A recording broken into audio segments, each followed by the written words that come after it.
So all these magazines and newspapers, you're in all of them, yes, doing big things. Before we get into real estate stuff, let me say publicly, because I've already told you all set, congratulations on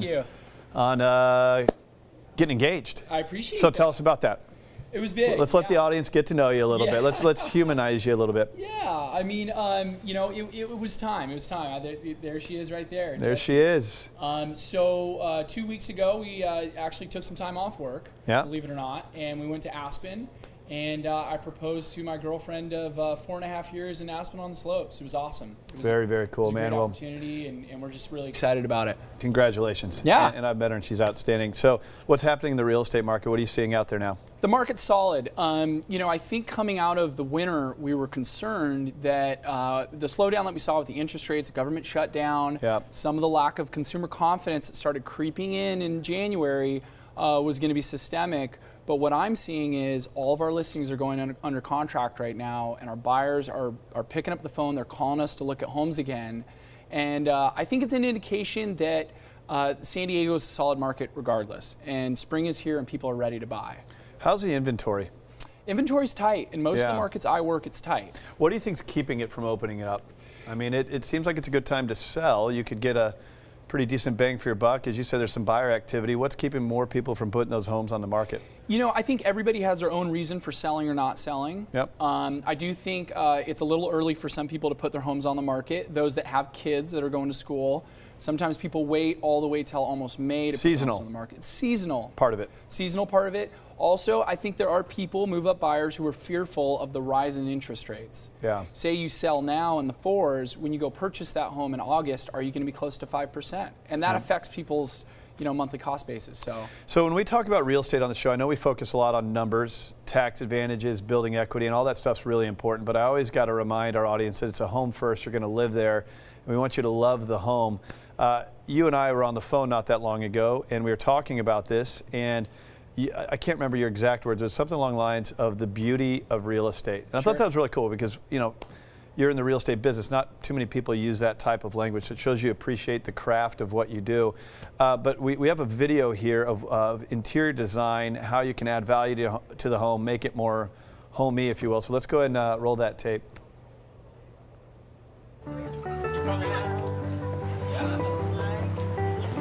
Interior design is important because it defines a culture or a person within a space.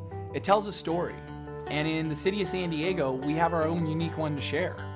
I work with Nikki Klugh because as an interior designer, she balances both the artfulness of being a great creative mind and the project management needed of a businesswoman. She understands how to do good business, but she also understands how to make great spaces. And I think that's a hard thing to balance that she does very well.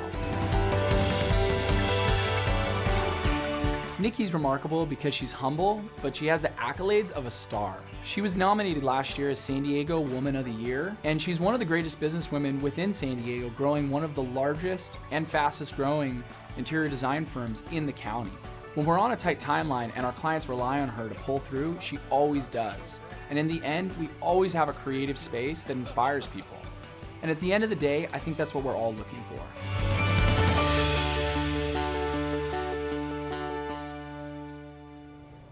Well, rather than have you tell us about Nikki Klugh, why don't we just invite her into the studio? I think that's a great idea. All right. Nikki, welcome to the show. Glad to have you here. Hi, thanks for having me, Craig. First time on the show. So, beauty of real estate, you know, great video that you guys did. I mean, I imagine that you market properties through that. So, you're more the expert on this than I am. I mean, help me understand what you and Nikki do together in the market. So that's a great question. So what Nikki and I do together is we put together beautiful properties staged for sale. And then when I sell homes to our clients, I generally always refer Nikki Klugh to... So she actually helps you to stage the property? Yes, absolutely. The right properties that need staging, we work on. So Nikki, let me ask you this. Somebody's selling their home, they have all this stuff in there. I'm thinking of my parents if they're going to sell their home. If you told my dad that ugly blue couch downstairs might deteriorate the sale price, I don't know if he'd really believe you, but how do you approach that conversation? What are the things that you're trying to do to give the house, I guess, more bang for the buck when you sell it? I mean, is that the goal? Of course. The first thing we always tell our clients is to declutter. People want to be able to walk into the home and imagine themselves there. So we encourage our clients to start packing up. We're moving. This is no longer your home. So clear out half of the closet, half of the cabinets, even the drawers, because people will be looking and peeking and saying, is this enough room for me? Is this going to be appropriate for me and my family? Yeah, let me see if I can reframe the question. My dad watches this show in St. Louis, Missouri, watches copies. He's watching right now. How would you tell him specifically what to do with that ugly couch in the basement? I imagine that you would pass off that conversation, wouldn't you? I was going to say, Nikki Klugh makes it so I'm not always the bad guy. Right. She's very good about that. You know you are, Nikki. Right. We let them know that we want people to see their home in the best light possible. And that may not be with the things that they currently own, that they were suitable for their lifestyle and for the function they needed it. But let's spruce it up, brighten it up, make it really attractive and welcoming to new home buyers. How much does that help you when you're selling the property, Seth? A lot. There's a statistic, it's a National Association of Realtors statistic, that homes that are staged typically sell for 1% to 3% more. And in the city of San Diego, most homes are somewhere between $500,000 to $1 million. We're talking $15,000 to $30,000 more on the sales price. Yeah. Well, let's other than just selling the property, I'm sure you do a lot of work for people that are actually living in the home, staying in the home. What are some of the cool things that people are doing now to freshen up the place and make it a little bit livelier, edgier, whatever people are doing these days?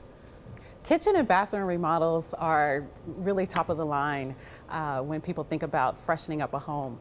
Because with San Diego, we have homes that are 20, 30, 40 years old. And that's one of the things that we do most often is a bathroom or a kitchen update. Now, Seth, isn't the bathroom and the kitchen what you would advise people on if you're going to sell the home? Those are the things that you will build more equity into the house? Because there's a lot of times you can do these improvements and they don't make sense. Are those typically the best areas of the house? Absolutely. Unfortunately, beauty is only skin deep when it comes to selling your home. Yeah. And the kitchen and the bathrooms are the first thing that people look at. And in fact, I've seen people with clients of mine with a high degree of success only focus on one thing that makes a large impact, forget everything else about that 1970s avocado colored house, and it still sells in a day. Yeah. So, you could hire Nikki for a pretty reasonable amount of money. And in fact, most of our clients really do hire Nikki.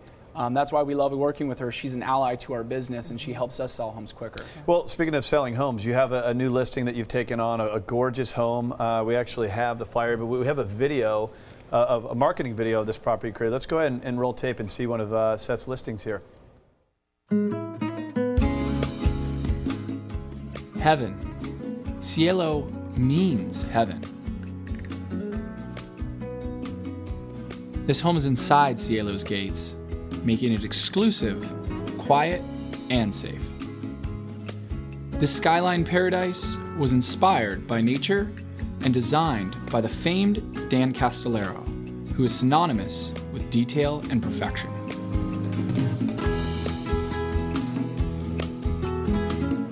The indoors and the outdoors blend perfectly, showcasing the harmony struck between the architecture of the home and the natural bends of the hillside.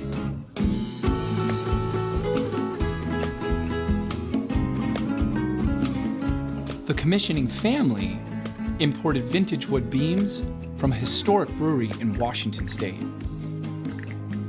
This Tuscan estate features Venetian. Gorgeous property. Yeah, great. Yeah, great property, Thank great you. video. I love how you actually do that to market it. You post that stuff in this new world of social media. That helps, right? It does, it does. We receive somewhere between 100 and 500 clicks to our website on any given day.